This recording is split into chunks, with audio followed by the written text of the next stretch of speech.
Chapter 49, in which our hero eats a crepe and recounts his blackest Saturday. Parker was staring across the roundabout at the tall tower atop St. Lo's ancient city walls when I said, "So, do you happen to remember kissing me in the hall at school on Monday?" "I kissed so many boys in the hall," she said, "but now that you mention it, yes, I do seem to recall that particular kiss." "Right. Well, the school's security camera caught us, and CNN somehow has the footage, and now the networks think we're some sort of modern day Bonnie and Clyde." "Oh, fun. I wonder who they'll get to play us in the movie." "Faye Dunaway is probably a little old for me," Parker said, not particularly concerned the media now appeared to be rooting for us to die in a rather violent shootout. "Oh, and CNN is about to interview Sadie. About me." "And you want to watch it?" "Sort of." "Well, turn it on," Parker said. So I launched the CNN app and propped my phone against the salt shaker so we could both see it. When the 15-second advertisement for an allergy medicine ended, Sadie Evans's photograph appeared on screen above the words, "Alert. Megastar, childhood friend of French fugitive." Childhood friend? Bullshit. She was my girlfriend, CNN. "They once reported a boy was flying over the desert trapped inside a balloon," Parker said. "Don't take it personally." Sadie appeared via telephone from her Hollywood home, and there was an awkward lag between the host's questions and her answers. "Thank you for taking the time to be with us, Sadie," the host said. "A lot of people don't know this, but you and Edwin Green were childhood friends." "We were," Sadie said. "Edwin was my first boyfriend back in Alabama." My stomach clinched when Sadie said my name, and Parker said, "That's not a flattering photograph. She's got to be more careful with the Russian Botox." "That's right," the host said. "Edwin Green was there the night America discovered you, right here in Atlanta, on the Braves kiss cam." "I wasn't with her, I was kissing her," I yelled at my phone. "The what?" Parker asked. "This kiss cam," I said, pausing Sadie's interview. "At the Braves game. You seriously don't know any of this?" Parker rolled her eyes and said, "No, Edwin Green, I do not. I've never had much interest in Sadie Evans's origin story." Scholars differ on when exactly the kiss cam came to be, but most agree it happened in Los Angeles at a Dodgers game. Looking for something to entertain fans between innings, the Dodgers began showing couples on their video screen. Two unsuspecting baseball fans would find their heads superimposed inside a large heart, and they would either kiss to loud cheers or not kiss to loud boos. I always thought it was weird fans booed couples who didn't kiss. What if they were brother and sister, or mother and son? All this to say, the kiss cam is everywhere now, and teams even hire actors to stage elaborate breakup fights on camera. It's stupid, but people are stupid, so I guess it works. I finished explaining the kiss cam just as the waiter arrived with our crepes. Ham and cheese for me, strawberry, banana, and all the powdered sugar the chef could find for Parker. She took a bite of her crepe and said, "So, people go to baseball games hoping to see brothers and sisters kiss? That explains a lot." "Sort of," I said, unpausing the video. The allergy medicine advertisement played again. "That's how Sadie was discovered," I said, "at a Braves game. They were playing the Nationals, and it was faith and family night, so Sadie's dad loaded up the Hornby Christian Fellowship youth group into the church van and drove us to Atlanta.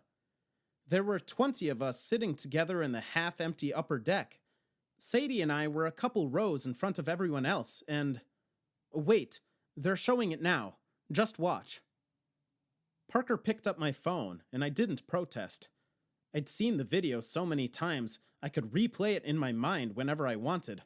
It was the middle of the 5th inning, and fans were cheering and booing the couples kissing and not kissing, when Sadie and I found ourselves staring at ourselves on the center field Jumbotron.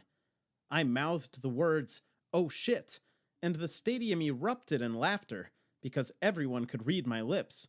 Sadie grabbed my arm, and we exchanged panicked looks before both turning to look at her father, who gave the impression he could turn green and burst out of his clothes Incredible Hulk style at any moment. I covered my mouth and whispered something to Sadie. It's impossible to tell on the video, but I was telling her if we just waited a moment, they'd move on to the next couple and it would all be over. I never finished telling her this, though, because she grabbed my face and kissed me to thunderous applause. Parker leaned my phone back against the salt shaker and said, "So you're telling me Sadie Evans is famous because a bunch of baseball fans thought she kissed her brother?" I laughed and said, "No, she's famous because she won America's Next Celebrity." "I still can't believe that's a television show," Parker said, "and people actually watch it." "Well, they do," I said, and stopped to watch the CNN host ask Sadie about the rumor she'd been cast to play Scarlett O'Hara in Quentin Tarantino's remake of Gone with the Wind. Sadie wouldn't confirm or deny the rumor, but said she'd always admired the director's work, which was a lie, because I knew for a fact the sight of blood, real or fake, made her sick. "Okay," Parker said, "I'm still missing something here. So if you kiss someone on the kiss cam, you get to be on America's Next Celebrity?" "No, it was our particular kiss that..." "Okay, so I closed my eyes when we kissed, because that's how you kiss, right?" "Unless you don't have eyelids," Parker said, "like a shark or a snake." "Right. Well, you'll love this part then." Sadie didn't close her eyes. She watched herself kissing me on the Jumbotron, and Sadie has these eyes that, well, let's just say BuzzFeed ranked our video 87th on their 100 sexiest videos of all time. BuzzFeed must have a crazy strict internet filter if they think that's the 87th sexiest video on the internet, Parker said. "Yeah, well, after watching that kiss, men all around Turner Field had very inappropriate conversations about a 16-year-old girl, and one of them, Paul Dupree, was an agent with Universal Talent Conglomerate. He was in a luxury box with his sleazy Hollywood friends, and after he saw Sadie on the Jumbotron, he borrowed a pair of binoculars and found us in the upper deck. 10 minutes later, he was sitting next to Sadie, whispering promises of fame in her ear." "Merci," Parker said to the waiter as he refilled her coffee. She took a sip and said, "So her fame is a total fluke. I always assumed it was because she could sing or something." I unpaused the video, and the allergy medicine commercial played once again before the CNN host asked Sadie about her new album set to drop next month.